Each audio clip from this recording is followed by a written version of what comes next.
अरबों का एक मशहूर बुत जो सफ़ा और मरवा पहाड़ियों पर पूजा जाता था। ये वो बुत थे जिसे लोगों ने अपने हाथों से नहीं तराशे थे, बल्कि ये जीते जागते हकीकी इंसान थे। उन्होंने खाना काबा के अंदर ऐसा क्या जुर्म किया था जिसकी वजह से अल्लाह ने उन्हें ऐसा खौफनाक अजाब दिया जो आने वालों के लिए इबरत की निशान बन गई।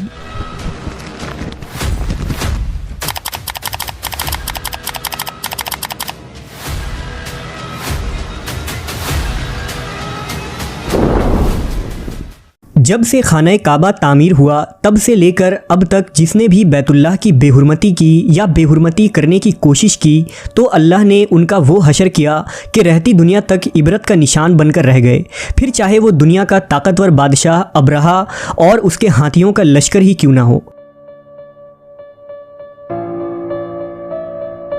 इसके अलावा तारीख़ में कई ऐसे वाक़यात मिलते हैं कि जिन्होंने काबा शरीफ की बेहुरमती की और उनको अल्लाह ने दर्दनाक अजाब देकर तबाह कर दिया। इसकी एक मिसाल इसाफ़ व नाइला है। इसाफ़ बिन याला और नाइला बिनते ज़ैद दरअसल कबीला बनी जुरहुम के एक मर्द व ज़न थे। नाइला एक खूबसूरत और हसीन लड़की थी जो अपने कबीला में यमन के किसी इलाके में रहा करती थी। ये खूबसूरत हसीना कबीला बनी जुरहम में अपने हुस्न की नुमाइश किया करती थी। वो फहश लिबास पहनकर घर से निकलती थी और कबीला के नौजवान उसके पीछे पीछे चलते थे। हर कोई उससे ताल्लुकात का ख्वाहिशमंद था। उन्हीं लोगों में कबीले के सरदार का बेटा भी शामिल था जिसका नाम इसाफ़ बिन याला था। इसाफ़ और नाइला आपस में मोहब्बत कर बैठे और ये मोहब्बत बहुत ही जल्द खबासत में बदल गई। उन्होंने आपस में नाजायज़ ताल्लुकात कायम कर लिए और जब कभी मौका मिलता तो दोनों जिना में मशगूल हो जाते। इस तरह ये सिलसिला यूं ही चलता रहा। जब उनके घर वालों को इसका इल्म हुआ तो वो उनके खिलाफ हो गए, जिस वजह से उनके मिलने पर पाबंदी लगा दी गई। एक दफ़ा का वाक़या है कि बनी जुरहम का एक काफ़िला हज करने के लिए मक्का के लिए रवाना हुआ तो ये दोनों भी उस काफ़िले के साथ हज के लिए चल दिए। काफ़िला मक्का पहुंचा और ये हज के अय्याम थे। उन्हीं दिनों का वाक़या है कि एक रोज़ काबा में लोगों की तादाद बहुत ही कम थी और आसपास कोई भी मौजूद न था, लिहाजा शैतान ने उनके दिलों में वसवसा डालना शुरू कर दिया। वो दोनों खाने काबा में दाखिल हो गए और इस तन्हाई के आलम में ज़िना करने लगे। उनके इस खबासत और काबा की बेहुरमती पर ज़मीन और आसमान कांप उठा। समुंदर की मौजें जोश मारने लगी और अल्लाह की तरफ से अजाब नाजिल हो गया।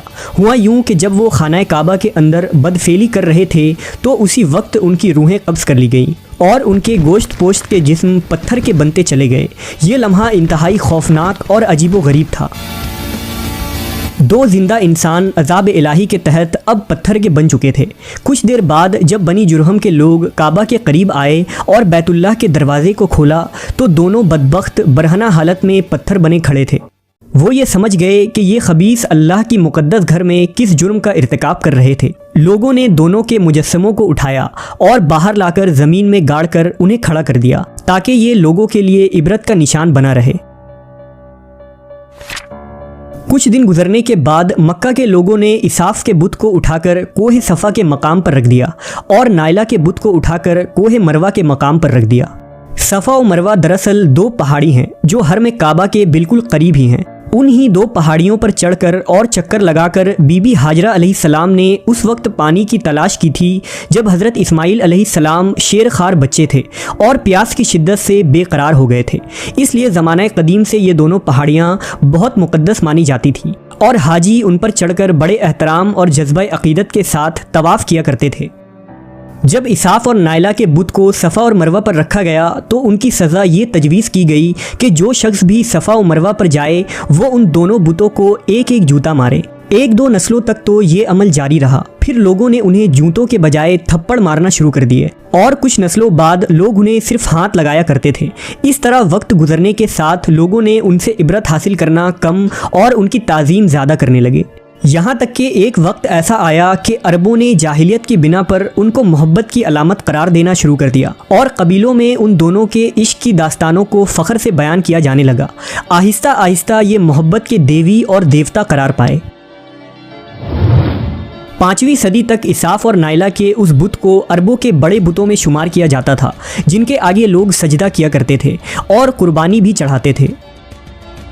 हज़रत ज़ैद बिन हारिस रज़ी अल्लाह ताला अन्हु बयान करते हैं कि ज़माना जाहिलियत में जब मुशरिकीन मक्का बैतुल्लाह का तवाफ़ करते थे तो इसाफ़ व नाइला के उस बुत को छूते थे। मैं एक दफ़ा रसूल अल्लाह सल्लल्लाहु अलैहि वसल्लम के साथ बैतुल्लाह का तवाफ़ कर रहा था, लिहाजा जब मैं उन बुतों के पास से गुज़रा तो उनको छुआ। इस पर आप सल्लल्लाहु अलैहि वसल्लम ने मुझको उन बुतों को छूने से मना किया। मैंने अपने दिल में कहा कि देखूं तो सही कि छूने से होता क्या है, इसलिए दोबारा उनको छुआ। आप सल्लल्लाहु अलैहि वसल्लम ने दोबारा ज़रा सख्ती से मना करते हुए फरमाया, क्या तुमको मना नहीं किया था?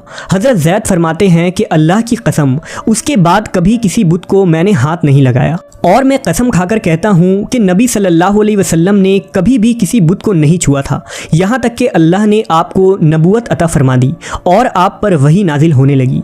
एक दिन रुश्द व हिदायत का एक सूरज तुलू हुआ जिससे ये पूरा खत्ता जगमगा उठा।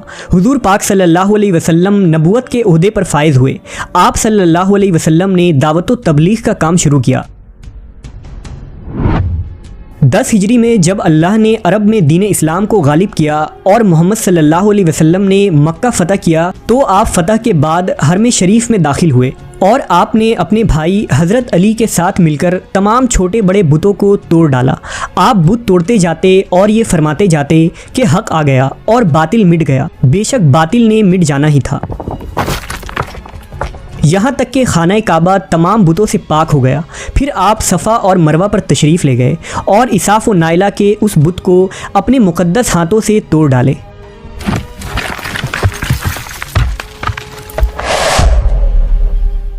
हमने देखा कि इसाफ़ व नाइला के इस बुत को लोगों ने बतौर इबरत सफ़ा और मरवा पर रखा था, लेकिन शैतान ने उन्हें ऐसा गुमराह किया कि वो उनकी पूजा करने लगे। सिर्फ यही नहीं बल्कि ज़िना जैसे बदतरीन जुर्म जिसे काबा शरीफ के अंदर किया गया था, लोग इस दास्तान को फ़ख्र के तौर पर बयान करने लगे।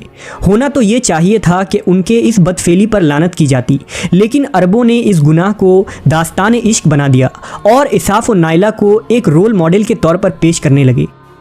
बिल्कुल इसी तरह आज के इस फितने भरे दौर में यही कुछ हालात नज़र आते हैं, जहां अगर कोई शख्स किसी तरह का संगीन जुर्म करे तो लोग उसे हीरो की तरह बतौर नमूना पेश करते हैं। फ्रीडम, आज़ादी ख्याल और लिबरलिज़म के नाम पर हर तरह की खबासत और बुराई को खूबसूरत अंदाज में पेश करके उसकी भरपूर तायीद की जाती है। अल्लाह रब्बुल इज़्ज़त से दुआ है कि अल्लाह हमें हर किस्म की बुराइयों और फितनों से महफूज रखे और शैतानी लईन के वसवसों और चालों से हिफाजत फरमाए।